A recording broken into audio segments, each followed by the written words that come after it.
you guys have to somehow simulate the heat that you guys are going to face this time around? It's obviously going to be pretty hot down there. It's going to be a little tough today, but no. I think our guys are just confident in our conditioning, and I think there's some things that you talk about a little bit in terms of like being a little bit there's a little bit more sweat involved, and I think Coach Rad and our nutrition guys do an incredible job with hydration.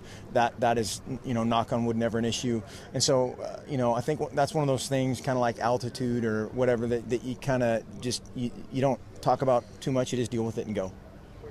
Defensively, Arizona State seems to bring a lot of pressure. Yes, they do. How do you change your game plan at all around a team that likes to bring a lot of pressure? Yeah. Whether it be screens or something like that?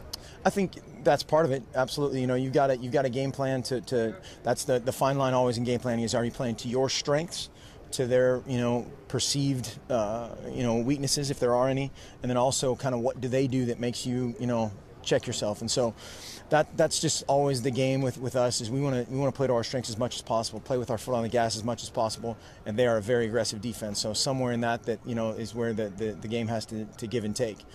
They do an incredible job with their pressures of disguising them. They literally have brought every defender from every location, corners, safeties, obviously their entire front, and they've been outstanding. Is that fun to attack? Sometimes, if you attack it the right way, yeah. But it's a tremendous challenge. They're kind of similar but completely different from every defense we've played, and so that is just, again, kind of a set of recognition, a set of communication that we haven't gone through since fall camp. Really, our defense has some similarities to theirs, and then they're kind of a combination of a little bit of SC, a little bit of kind of Washington, from what people have seen maybe in the last couple of days. Given that this is the first true road game for you guys, how much do you have to work on silent count, stuff like that, to really, especially with a guy like Marcus playing his first true road game? He said yesterday he has to over-communicate everything. Yeah, that's something that we stress all the time, and we have to do that at home a little bit more often than people think. Obviously, our fans are incredible and excited about something, and we're kind of built to be that way. We're built to be nonverbal, and so that's something that in a game like this helps. But invariably there's going to be something, maybe a tweak or a change or something between the quarterback and the front, or the cornerback and the tailback that has to be verbalized. But luckily we're kind of built that way. Marcus said yesterday is priority number one right now for him is taking care of the football. Absolutely. Have you noticed throughout practice, as the weeks have gone on, that he's done a better job of that in practice? At times, yeah. There's again, Marcus is just young. He needs to play, and he needs to realize that every guy on that defense is trying to rip his head off and rip the ball out every single play. And the guys, playing D tackle pursue just as fast as maybe the corner did in high school. And so those guys are a lot faster than sometimes you initially think, playing as a young guy.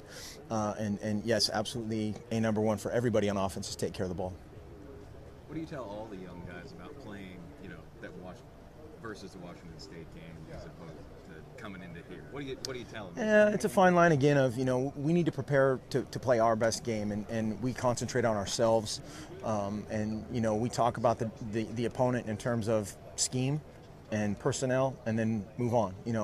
There's certain things that you can kind of nuance as a coach. Maybe it's the heat, maybe it's the noise, maybe it's whatever, that you don't want to sit down and harp on an hour of, hey, we're going to have a bunch of problems if we don't do this. We're going to have, because then that's all that's in their head.